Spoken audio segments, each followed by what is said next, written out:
Hi there, everybody. My name is Kate, and welcome to my channel, Trinergy Awakens Naturally. So I want to talk to you about when we feel like we have to have our name vindicated, or we need justice, we need, the balance, etc. I understand. I really do. I understand whenever we've had our name dragged through the mud and we've been publicly humiliated, or we've had a story that's been created about us that wasn't true, that we have the desire to have our name cleared and our personality, our stuff vindicated, etc.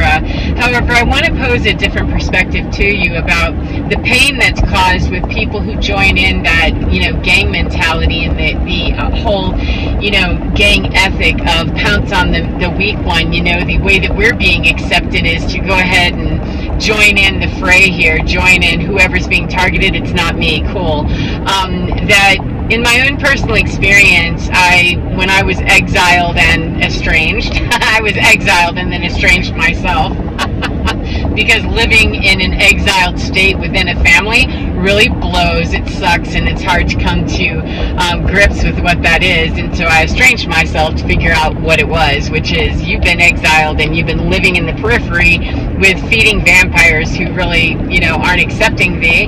Get out. So that was my personal story. But in the midst of all of that, I couldn't quite understand, how is it that people around this situation are believing all these lies about me? How is it that they don't see my goodness and my wholesomeness and my name and, what's wrong with everybody? And what I want to question, or pose a question for you to consider, is, do you really want to have the approval of people who are so easily bamboozled and bullshitted into believing something that they already couldn't see is true, and are going to easily be bamboozled and schnooked about you?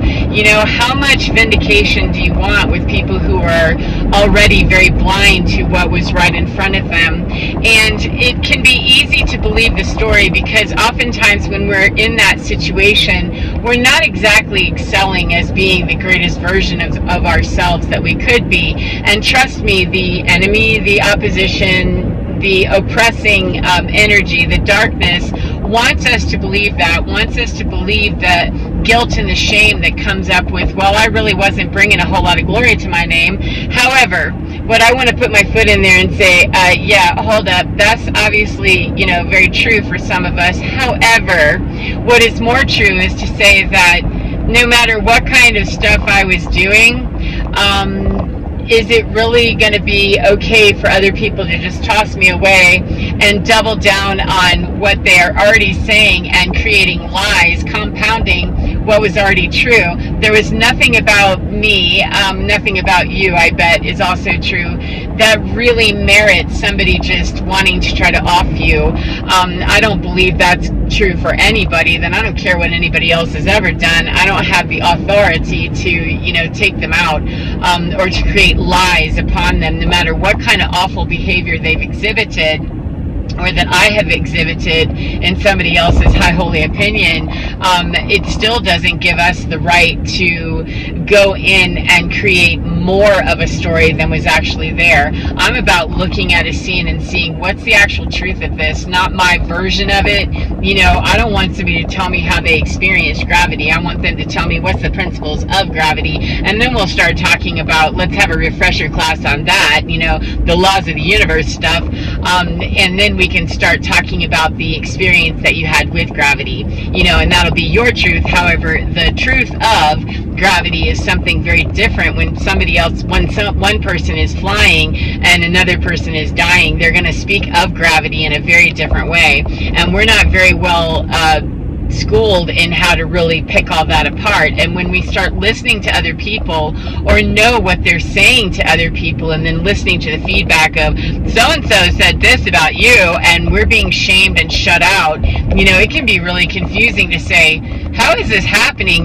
What do you believe? I may not have been flying, however, I wasn't exactly, crashing your airplane. There's the difference, folks, is I'm not into sabotaging other people. However, other people that are frightened, weak, and lacking in any kind of self-development of any notable amount, they will get into these, devastation stories where they bring you down and talk about how awful you were and start that sabotage thing as their baseline, because that's what they've always been doing. It's just that in most of our cases, they didn't really have to work too hard. We were busy self-sabotaging. We were doing the work for them. And the minute that we aren't really doing that anymore, well, then they have to really get in there and start working harder for that to be more believable. And especially if when we start fighting back, or we do start fighting back or standing up for ourselves, we can see people just deteriorate and crumble right in front of us and go, what the hell is this? It can be quite confusing. However, it doesn't change the fact that the difference of gravity experience for me and somebody else is that where I came up out of, I wasn't willing to sabotage anybody else's pain, their plane, or sabotage their flight, or tell them they couldn't take flight. It was a matter that I wasn't understanding that for as long as I am letting my plane be sabotaged, my experience of gravity is going to be very different, and the way that other people are flying up off of me makes them appear in this illusion, delusion, and bullshit magic show like they're flying and that they've got a grasp of gravity and reality. And the truth is that, wow, for as long as I have people that are willing to engage in that, believe that, and easily be pulled into that, are those the people that I really want to phoenix my ass up out of and try to go and explain stuff to. Many of those people already very consciously understand what they're doing. There's a lot of, very grungy people on the planet, and they know exactly what they're doing. And as long as you're doing the work of self-sabotaging, they can sit around in their piety and their, majesty and pretend that it's really about you being so broken you don't get what real true flight is. You obviously don't know how to do that. You're dud. However, the truth is that they're being, slingshotted. They're taking a slingshot ride off of the back of people that they've been springing up off of when they crush them to the ground, or they sabotage their plane in some way, or they sabotage their flight in some way. And when we figure that out, again, do you want to play with the people who are willing to believe that stuff, or willing to jump into that story as their next bullshit evolution of how they're going to talk themselves into, it wasn't me, it wasn't me not understanding divinity or gravity, it wasn't me, it was obviously that. If people are very easily bamboozled into that, or God forbid they're the ones that are creating that or initiating that, those aren't the people that I really want to try to go and discuss universal principle to, or natural law, or gravity, or anything else, except, just the absence of me will explain a whole bunch if they care to see that, yeah, when someone blows up in front of them, and is willing to take themselves down, it's easy to keep our hands clean and over here going, well, isn't that a shame?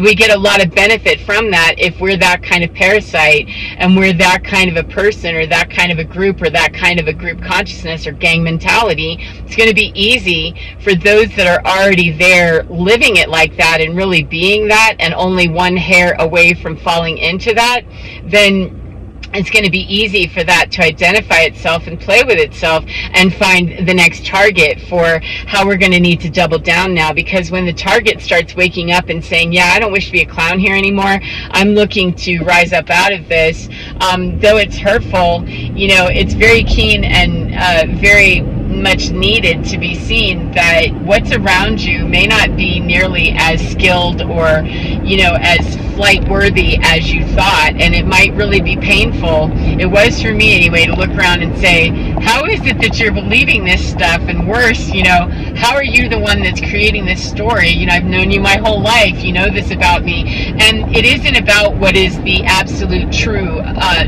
and the facts of things. It's about what's the truth as I see it.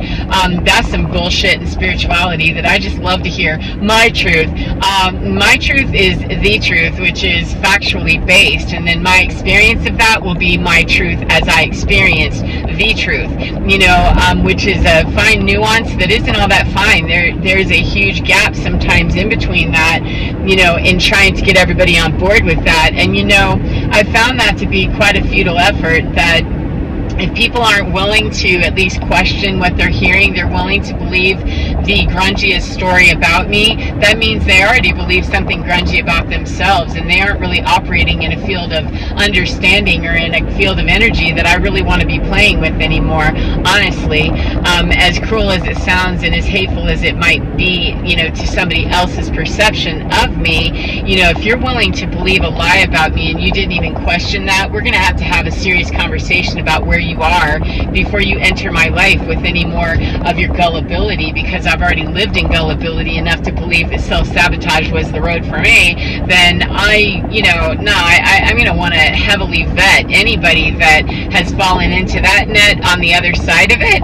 I'm going to want to make sure that if there's somebody returning to me, that I have a very good understanding of what they are about and what they understand of me before I engage them, or really have a more honest conversation of how is it that you fell into those holes misunderstanding me, despite the fact that I have done things that were unpleasant, unkind, dysfunctional, codependent, etc. I wasn't ever trying to sabotage you. How is it that you fell into sabotaging me so easily? Or how is it that you fell into saboteur behavior to begin with, to be doing that with me from the beginning of our relationship, no matter when it started, at birth, or at 20 years old, or at 50 years old, or at 2 years old, or whenever that was? How is it that you came into that? And unless 1111, thank you, unless people can really have discussions and from perspectives of, this is the perspective of, there isn't a perspective, it is the truth, and your perspective of how you experienced gravity, my experience of how I experienced gravity, and then the truth of what gravity is. We can have the three conversations are the truth, and then your side and my side, and that's the same thing basically. And where you have someone trying to hide in any of that or to bastardize what is the truth of gravity, no, bastardizing it would be that you can't fly. Well, if you've sabotaged my flying vessel, then yeah, you're right, I won't be able to fly until I get away from you and realize that you cannot prep my plane for me, you cannot get me flight worthy. As a matter of fact, you're sabotaging me. Then that's going to be a very different experience for me, and it's going to be a very different truth experience of what gravity truly is, which is not me standing around on the flight deck wondering, why can't I get my plane off the ground? Well, it's because other people are catapulting over you, on the back of you, on the springboard of you, and telling you a bunch of lies. This isn't about your flight worthiness. This is about how much you're being aware of the truth of what gravity is, and experiencing it that way because you understand the law. And there's no reason why somebody else needs to prep your vessel, no reason why somebody else needs to prop you up and give you your education. Learn what gravity is on your own, and then if you have people around you that suddenly your shit gets broken as they're pre-flighting with you, then maybe you start being very suspicious, not of the law itself, that I must be too broken to fly. There's a reason why I'm not flying right here. What is it? Let me look around and see. Absolutely pre-flight me, and once I know I'm flight worthy, start taking off the flight deck immediately, and burn off all the bullshit that would be around me that would have been telling me something different about myself to begin with. So that seems like a good place to stop that.